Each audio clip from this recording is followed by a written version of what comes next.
Domingo, 30 de outubro de 2022, os eleitores irão retornar às urnas. Dessa vez para escolher agora o nosso representante no governo do país. Hoje nós podemos observar que o Brasil está um caos. Um ato de democracia está virando uma perseguição, algo forçado. Então a TV Impacto trouxe um convidado ao qual traz experiências que vivenciou em um dos países mais ricos da América Latina, Alexander Gunnar Bayer, ele mesmo. Seja bem-vindo ao estúdio da TV Impacto. Muito obrigado aí para as pessoas que estão nos assistindo e obrigado por esse convite e obrigado por abrir as portas desta cidade tão maravilhosa. Conta pra gente quem é Alexander nesse cenário político. Eu, Alexander, sou colombiano de nascimento, morei muitos anos em Chile. Eu cheguei quando Chile estava no país crescendo economicamente. O nível de oportunidades para empreendedorismo estava muito grande. Assim que eu trabalhava em Colômbia para uma empresa da Alemanha. Aí viajei para o Chile porque falaram muito bem. E coisas da vida, terminei ficando lá. Aí eu tive um crescimento profissional, pessoal, em todas as áreas da minha vida muito interessante lá no Chile. Só que chegou uma hora em que o lado comunista, mesmo que tinha um governo de direita, o lado comunista fez uma força tão grande para destruir o Santiago, para se meter no governo, para entrar no governo, e todo apoiado por o comunismo de Venezuela e de Cuba. Porque não foi só os chilenos que um dia se juntaram para queimar o metrô de Santiago, ou para queimar os ônibus, para queimar as empresas, para queimar as ruas. Foi todo um complot do comunismo internacional que entrou no Chile para destruir tudo e permitir que o governo que hoje em dia está. Então, quem sou eu nesse cenário político?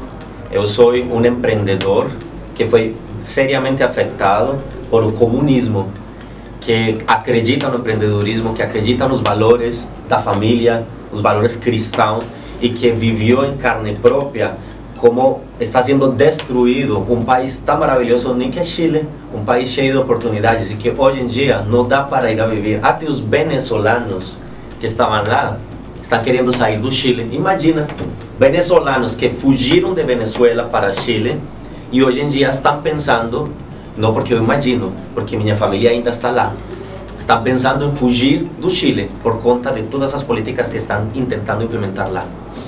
Aí fica aquela questão também, né? Por que tem vários venezuelanos, vários colombianos, ou estrangeiros, né, no Brasil? Aí então nós não conseguimos ter aquela avaliação ou não se colocar no lugar do outro, né? Por que isso, por que aquilo? Então são em decorrência dessas situações, né? Você deve ter vivenciado muitas questões, vários ocorridos por onde você passou. Acredito que não foi só o Chile, como os demais países, né? Teve algo ali que lhe impactou e deixou marcas? Sim, em 2018 eu tive a oportunidade de empreender viagem por Sudamérica de moto. Eu fui por vários países e tem uma coisa que me chamou muita atenção.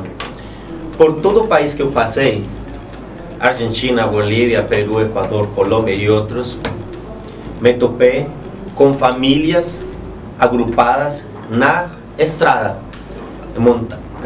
altura de 3.000, 4.000 metros sobre o nível do mar, caminhando com muito frio. Aí isso me impactou, porque não era uma família, foram muitas famílias que eu me topei. Tive a oportunidade de conversar com algumas e me enterar e falar com essas pessoas por que estava fugindo. E era devido a isso, um presidente que prometeu o céu e a terra, mas que nesse momento estava só oferecendo e entregando o mesmo inferno. Um governo que tinha prometido nunca censurar a mídia e que hoje em dia censurou tudo. Ninguém pode pensar distinto do governo, ninguém pode falar em contra do governo porque é até assassinado, tristemente. Então foi muito triste. E outro caso é o caso do Chile. Eu estava morando lá no Chile e eu vivi em carne própria como foi saqueado, como foi destruído uma cidade tão maravilhosa como Santiago e outras cidades lá nesse país. E isso para mim foi uma coisa surpreendente, como como que se juntam, é incrível e não dá para acreditar como se juntam todo mundo para queimar na mesma hora todas as estações do metrô do Santiago. Impossível. Então aí dava para entender de que existia uma organização muito além que simplesmente o povo querendo se manifestar por a alça de passagens de ônibus, que hoje em dia esse governo comunista que está lá no Chile já prometeu, já falou, em janeiro os passagens de ônibus vão subir e o povo nem brigou. Então, quando o comunista fala, todo mundo calado. Assim que essas são as coisas que mais me impactaram, os venezuelanos e essa transformação do Chile. Quanto tempo você morou no Chile? Eu morei 14 anos e trabalhei na área de educação. Não foi que eu li, eu trabalhava como coordenador acadêmico e presenciei vários governos. O governo comunista de Michelle Bachelet, comunismo light, comunismo rosa, né? Que hoje em dia é um comunismo forte, comunismo vermelho. E também estive no governo da direita. Quando eu estava lá trabalhando como coordenador acadêmico na área da educação, todo projeto que melhorava a educação, que pretendia melhorar a educação, no governo do comunista Bachelet, foi parado, não foi aceito, não foi permitido. Tínhamos que esperar e devíamos esperar até que o governo de direita, que acredita mais em empreendedorismo, nos projetos, que acredita no desenvolvimento, aí foi que conseguimos. Então, isso foi o que eu vivi. Alexander, e você que está nos assistindo, segundo turno das eleições agora aqui no Brasil está prestes a acontecer, estamos na contagem regressiva. Então, dentro desse cenário, dessas experiências que você obteve no decorrer da sua trajetória, tanto profissional quanto pessoal, tem uma mensagem ou algo que você queira estar passando para os cidadãos, né, brasileiros, para quem está nos acompanhando, antes de decidir? Claro, cada um tem a sua opinião, como frisei logo no começo, é algo democrático. Possa estar repassando ou dando o seu ponto de vista aqui na TV Impacto. Sim, eu tenho uma mensagem muito clara. Aqui eu não estou tentando ofender a nenhum cidadão por o pensamento, porque se você vê nestas eleições,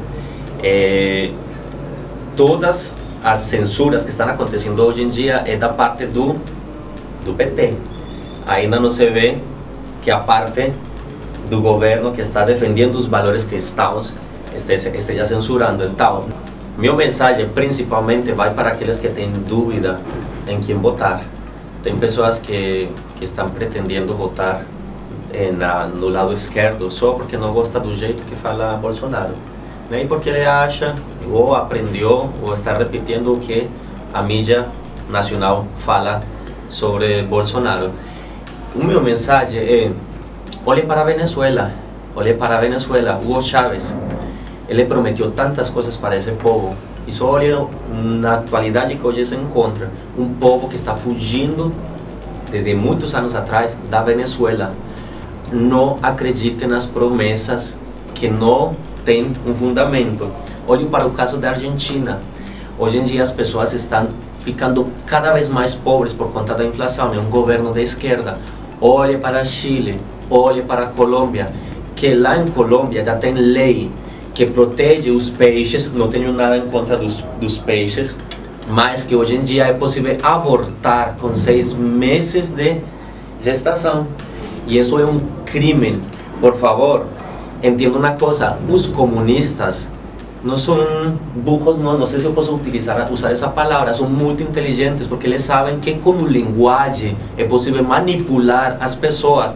Eles vão falar do Ministério do Amor, do Ministério da Paz, o Ministério da Verdade, coisa que está cada escrito neste livro 1984 de George Orwell. Você lê e você vai se enterar de que tudo isso está aqui. Como é possível manipular as massas, como é possível censurar as massas, controlar as massas, para que elas não tenham capacidade nem poder nem de escolher a esposa, a quem amar, porque o único amor que pode sair do povo é para o partido. E não é uma coisa estranha.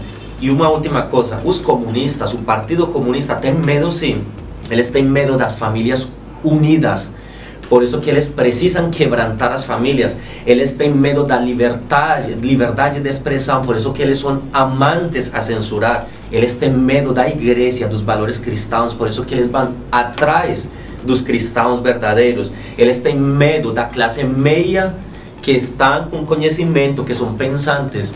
Porque uma classe meia que pensa é uma classe meia que tem capacidade para derrocar um governo que é corrupto, um governo que faz as coisas mal, que está em contra do povo. O comunista tem medo das forças armadas, porque sabem que quando o governo faz as coisas mal, as forças armadas podem tomar o poder. Eles têm medo do povo armado. E não defendo as armas, porque eu tenho medo dessas coisas.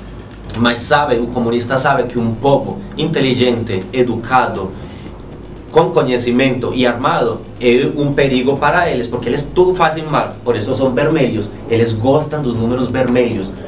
O comunismo é vermelho porque gosta quebrar as empresas, quebrar o país, quebrar tudo, até o corpo, por isso esse color.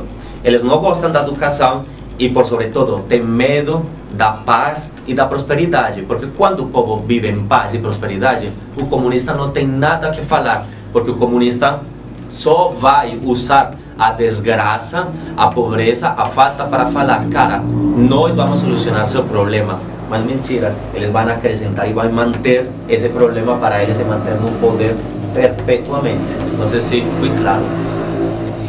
Desde já nós agradecemos a sua participação aqui na TV Impacto. Foi super importante a sua colaboração nessas informações. Muito obrigado.